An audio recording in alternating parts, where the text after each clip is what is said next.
ఇంట్లో ఉన్నంతమంది ఒకే హాల్లో నవ్వులు, ఆటలు, సరదా. కాని ఈ సరదా వెనుక దాగి ఉన్నది మాత్రం అసూయ, కుట్ర మరియు మృత్యువు వాసన. ఇదే ఈరోజు బ్రహ్మముడి ఎపిసోడ్ సారాంశం. ఇంట్లో పనులన్నీ పెద్దలే చూసుకుంటుండటంతో కావ్య, అప్పులు బోర్ ఫీలవుతారు. మనకేమీ పనివ్వడం లేదు, ఇలా ఉంటే పిచ్చెక్కిపోతాం అంటూ తమ భర్తల దగ్గరకు వెళ్తారు.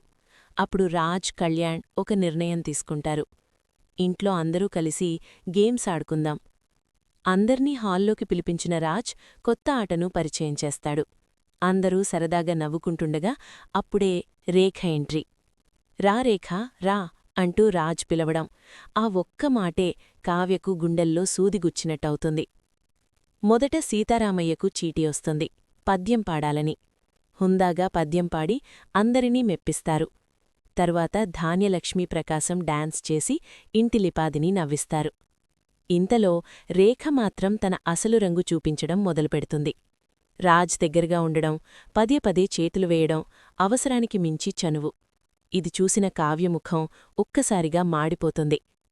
కావ్య కళ్లలో అసూయను రాజ్ గమనిస్తాడు. ఇదంతా అవసరం లేదు అనుకుని మెల్లగా రేఖ నుంచి దూరంగా వస్తాడు. కాని రాజ్ తనను దూరం పెడుతున్నాడని అర్థం చేసుకున్న రేఖ లోపల రగిలిపోతుంది. తరువాత రుద్రానికి చీటీ వస్తుంది. నందమూరి బాలకృష్ణ పవర్ఫుల్ డైలాగ్, చూడు, ఒకవైపే చూడు అంటూ డైలాగ్ చెప్తుంది.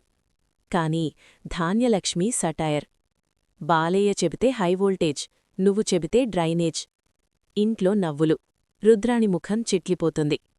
ఇక కళ్యాణ్కి సినిమా పేరు సైగలతో చెప్పే టాస్క్. సీతమ్మ వాకిట్లో సిరిమల్లె చెట్టు. కళ్యాణ్ సైగలు చెయ్యకముందే అప్పు ఆన్సర్ చెప్పేయడం. పర్ఫెక్ట్ కపుల్ అంటే ఇదే అంటూ రాజ్ ఆనందపడతాడు.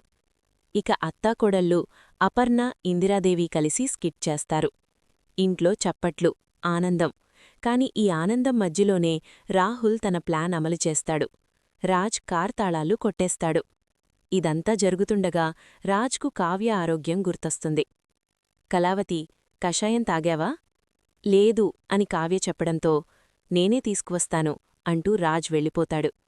ఆ క్షణమే రుద్రాణి, రేఖ ఒకరినొకరు చూసుకుని మురిసిపోతారు. రాజ్ తీసుకువచ్చిన కషాయం చేదు, నా వల్ల కాడు అంటూ మారాంచేస్తుంది. కాని రాజ్ ప్రేమగా బ్రతిమాలాడ్తాడు. చివరికి రాజ్ మాట కాదనలేక కావ్య కషాయం తాగేస్తుంది.